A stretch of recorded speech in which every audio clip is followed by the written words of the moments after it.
Hello and welcome to my review of War Dogs.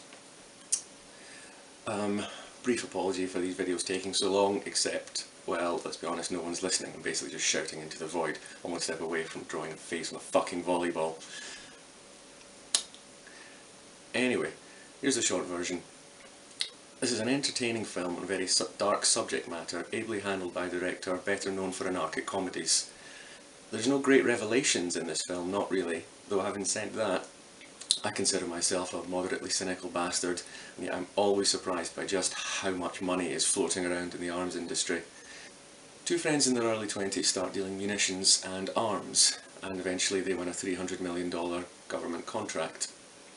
There's the inevitable rise and fall of their fortunes, as there has to be in this sort of film. It's based on a story by Guy Lawson called Arms and the Dudes, which is a lovely little Shaw reference, and supposedly it's a true story.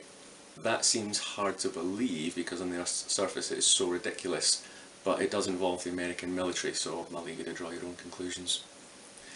The only issue I have with the plot is that, like so many otherwise sterling pictures, a crucial plot point hangs on a reasonably intelligent character doing something unfeasibly stupid. Now, I don't know if this is one of the true parts of the story, but if it is, then the writer should have hung a lantern on it because it stands as incredibly jarring when it happens. First, a word of caution. This is not the out-and-out comedy that the trailers made it look like it was. That's not to say it is without funny moments, including early on a man playing an acoustic guitar, and the juxtaposition of the venue and the song choice is a triumph of comedic bad taste. Now, a word of praise.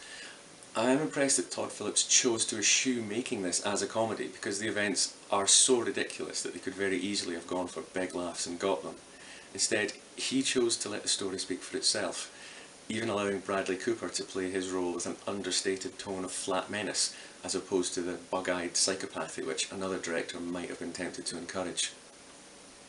Because he is a comedy director, the camera work is dynamic and lively and brings an energy to the film which you need when the protagonists are so young.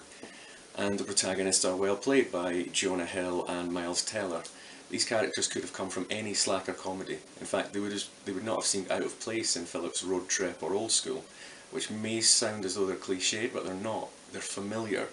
We all know someone who is easily led and certain that his big break is just around the corner, just as we all know someone who's great at convincing other people to do something that will blow up in their face, which is maybe not the right metaphor for a movie about the arms trade. I can imagine that this film might have been hard to get made, but I'm glad it did. I suspect there are quite a lot of people who have buried their head in the sand about the true cost of a war in the 21st century, and so they would never have gone to see this film if it had been directed by Sam Mendes and starred Ethan Hawke.